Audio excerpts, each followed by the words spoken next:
नमस्कार दोस्तों, स्वागत है आपका विश्वामित्र ऑनलाइन एजुकेशन में। आज के वीडियो में हम देखने वाले हैं खेल थेरेपी या खेल चिकित्सा के बारे में, जो कि बाल मनोविज्ञान का एक महत्वपूर्ण हिस्सा है। तो चलिए स्टार्ट करते हैं। बच्चों द्वारा खेले जाने वाले खेल उनके विकास का अहम हिस्सा होते हैं। बच्चों के विकास के लिए खेल अति महत्वपूर्ण होते हैं। साथ ही बच्चे जो भी देखते हैं, सुनते हैं, खेल के समय उनकी नकल करते देखते हैं। अगर कहा जाए तो बच्चे खेल खेल में ही अपनी उम्र से ज़्यादा समय तक बनाए रखने का तरीका ढूंढ लेते हैं। जब बच्चे किसी खेल को खेलते हैं तब उनका दिमाग काम कर रहा होता है, जिससे उनका दिमाग तेज होता है। बच्चे खेल के माध्यम से अपने सामने आने वाली किसी चुनौतियों या डर का सामना करने के लिए अपने आप को तैयार कर लेते हैं। बच्चे खेल के माध्यम से अपने सामने आने वाली चुनौतियों या डर का सामना करने के लिए अपने आप को तैयार कर लेते हैं। बच्चों के खेल का महत्व तब बढ़ जाता है जब आपका बच्चा किसी व्यवहारिक या मानसिक समस्या से ग्रस्त होता है और इससे खेल से वह इस स्थिति से बाहर निकल जाता है। जो बच्चे मानसिक समस्याओं से गुजर रहे होते हैं उनके लिए खेल थेरेपी या प्ले थेरेपी काफ़ी महत्वपूर्ण होती है। प्ले थेरेपी के माध्यम से बच्चे अपने अकेलेपन को दूर कर लेते हैं। खेल थेरेपी के द्वारा बच्चे गुस्से पर कंट्रोल करना सीख जाते हैं। प्ले थेरेपिस्ट बच्चों के साथ खेलते हैं और उनके साथ दोस्तों जैसा व्यवहार करते हैं, जिससे बच्चे अपने दिल की बातें दिल में रखने की बजाय उनसे शेयर कर लेते हैं और अपना मित्र उन्हें समझ लेते हैं। प्ले थेरेपी के माध्यम से बच्चे मिलजुल कर रहना सीखते हैं और भावनाओं को समझने लगते हैं। प्ले थेरेपी एक ऐसा माध्यम है जिससे बच्चे आपस में मिलजुल कर रहना सीखते हैं और अपनी भावनाओं को समझने लगते हैं। जब आपका बच्चा किसी व्यवहारिक या मानसिक समस्या से ग्रसित हो तब खेल थेरेपी या खेल चिकित्सा बच्चों की ऐसी मनोवैज्ञानिक समस्याओं से निजात दिलाने का अहम हिस्सा होती है। मानसिक समस्याओं से जूझ रहे बच्चों के लिए प्ले थेरेपी बहुत ही सहायक साबित होती है। प्ले थेरेपिस्ट बच्चों के साथ खेलते हैं, बच्चों जैसा व्यवहार करते हैं। खेलने के दौरान वे बच्चों से बातचीत भी करते हैं और दोस्ताना माहौल बनाने पर उनकी समस्या जानकर उसे दूर करने का प्रयास करते हैं। वे खेलते हुए बच्चों का सावधानी निरीक्षण करते हैं। बच्चे किस तरह से खेलते हैं, कौन से खिलौने चुनते हैं, इस तरह वे बच्चों की मानसिक प्रक्रिया का अंदाज़ा लगाते हैं। बच्चों द्वारा चुने गए खिलौने, उनका खेलने का तरीका खेल चिकित्सक को बच्चे के व्यक्तित्व, उनकी समस्या, मानसिक अवस्था आदि के बारे में बहुत कुछ स्पष्ट कर देता है। अगर बच्चों को नीचे दी गई कोई समस्या हो तो प्ले थेरेपी द्वारा उसे दूर किया जा सकता है।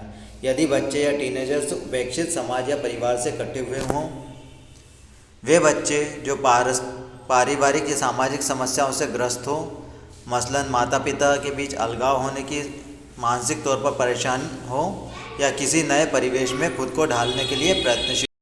यदि कोई बच्चा यौन शोषण का शिकार हो, वे बच्चे जो बीमार हो या किसी ऐसे शारीरिक व्याधि से जूझ रहे हों जो उनके सामान्य विकास में अवरोधक हो, जो हिंसा के शिकार हों, जो एजुकेशनल प्रेशर का शिकार हों, वे बच्चे जो भावनात्मक और व्यवहारिक परेशानियों का सामना कर रहे हों, जैसे मानसिक तनाव, डिप्रेशन या चिड़चिड़ापन या अत्यधिक क्रोध आना। इस प्रकार के जो समस्याएं हैं उन सभी को दूर करने में खेल थेरेपी विशेष योगदान देती है। तो चलिए स्टार्ट करते हैं। खेल थेरेपी पर आधारित वस्तुनिष्ठ प्रश्न। पहला प्रश्न है हमारा, खेल रचनात्मक कार्य का प्रबल प्रदर्शन है। यह परिभाषा निम्न में से किसके द्वारा दी गई है? Russell, Carl's grass, LN. मन या इनमें से कोई नहीं। तो इसका जो सही आंसर है वो है एल.एन. मन। यह परिभाषा जो दी गई है ऑप्शन सी इसका सही आंसर होगा। ऑप्शन सी इसका सही आंसर होगा। अनिद्रा और तनाव को दूर करने में निम्न में से कौन सी विधि सहायक होती है? अनिद्रा और तनाव को दूर करने में निम्न में से कौन सी विधि सहायक होती है? खेल चिकित्सा, संगीत चिकित्सा, नृत्य चिकित्सा या इनमें से कोई नहीं। तो इसका जो सही आंसर है वो है संगीत चिकित्सा। ऑप्शन 20 का सही आंसर होगा। बालकों की तुलना में बालिकाओं की नाटकीय खेल में रुचि होती है। किस प्रकार की रुचि होती है? अत्यधिक, कम या समान? तो बालकों की तुलना में बालिकाओं की नाटकीय खेल में जो रुचि होती है वो अधिक होती है। ऑप्शन 20 का सही आंसर होगा। संगीत चिकित्सा निम्न में से किसमें सहायक होती है? तनाव दूर करने में, भावनात्मक गतिरोध दूर करने में, व्यक्तिगत लक्ष्य प्राप्त करने में, या उपरोक्त सभी। तो संगीत चिकित्सा जो है वो सहायक होती है उपरोक्त सभी में। संगीत चिकित्सा के द्वारा तनाव दूर करना, भावनात्मक गतिरोध दूर करना और व्यक्तिगत लक्ष्य प्राप्त करना उपरोक्त सभी में यहाँ सहायक होती है। तो इसका जो सही आंसर होगा ऑप्शन डी, उपरोक्त सभी। प्रतिस्पर्धात्मक खेलों में बालकों की रुचि किस आयु में विकसित होती है? प्रतिस्पर्धात्मक खेलों में बालकों की रुचि निम्न में से किस आयु में विकसित होती है? 3 से 4 वर्ष, 4 से 5 वर्ष, 6 से 8 वर्ष या 8 से 10 वर्ष। तो इसका जो आंसर है वो है 4 से 5 वर्ष। ऑप्शन 20 का सही आंसर होगा। लेखन, मॉडलिंग, मूर्तिकला, पेंटिंग आदि के मनोचिकित्सा में उपयोग को निम्न में से क्या कहते हैं? कला चिकित्सा, कलाकार चिकित्सा, कलात्मक गुणों का विकास, या इनमें से कोई नहीं। तो लेखन, मॉडलिंग, मूर्तिकला, पेंटिंग आदि के मनोचिकित्सा में उपयोग को कहा जाता है कला चिकित्सा। ऑप्शन ए इसका सही आंसर होगा। निम्न में से कौन सी खेल विकास की विशेषता नहीं है? वह कौन सी खेल विकास की विशेषता इसमें से नहीं है? स्वतंत्रता, गतिशीलता, प्रक्रिया, या इनमें से कोई नहीं। तो इसका जो आंसर है वो है इनमें से कोई नहीं। बच्चों में यौन भेद की क्षमता विकसित होती है 5 वर्ष में, 7 वर्ष में, 9 वर्ष में या 11 वर्ष में। तो इसका जो सही आंसर है वो है 5 वर्ष में।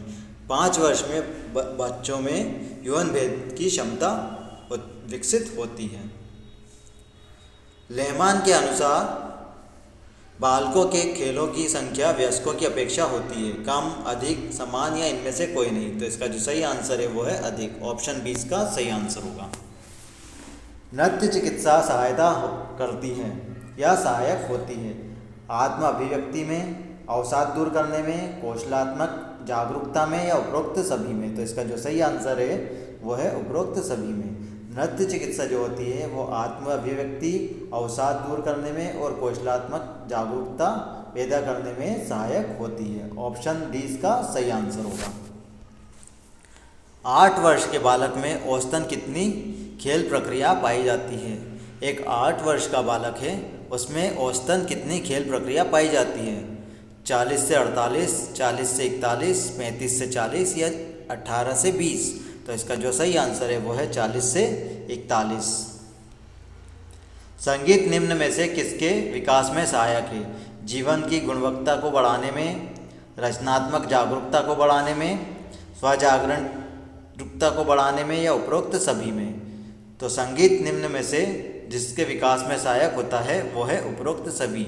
संगीत के द्वारा जीवन की गुणवत्ता को बढ़ाया जाता है, रचनात्मक जागरूकता को बढ़ाया जा सकता है और स्व जागरूकता को भी बढ़ाया जा सकता है। तो इसका जो सही आंसर होगा ऑप्शन डी, उपरोक्त सभी। गायन का अभ्यास करना किस प्रकार की कला मनोचिकित्सा है? गायन का जो अभ्यास है वो करना निम्न में से किस प्रकार की कला मनोचिकित्सा है?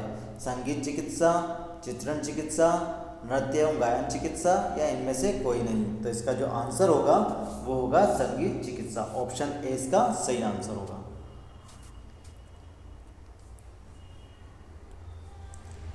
बच्चों में रचनात्मक खेल का विकास कब प्रारंभ होता है?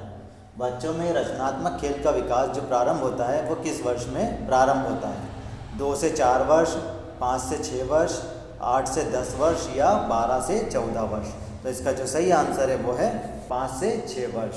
बच्चों में रचनात्मक खेल का विकास आरंभ होता है 5 से 6 वर्ष की उम्र में। सुसमायोजित बच्चों की अपेक्षा कुसमायोजित बच्चों में खेल प्रदर्शन की प्रवृत्ति पाई जाती है। अधिक, कम, निष्क्रिय, या इनमें से कोई नहीं। तो इसका जो आंसर है वो है कम। सुसमायोजित बच्चों की अपेक्षा कुसमायोजित बच्चों में खेल प्रदर्शन की जो प्रवृत्ति पाई जाती है वो अधिक नहीं पाई जाती, कम पाई जाती है। ऑप्शन 20 का सही आंसर होगा।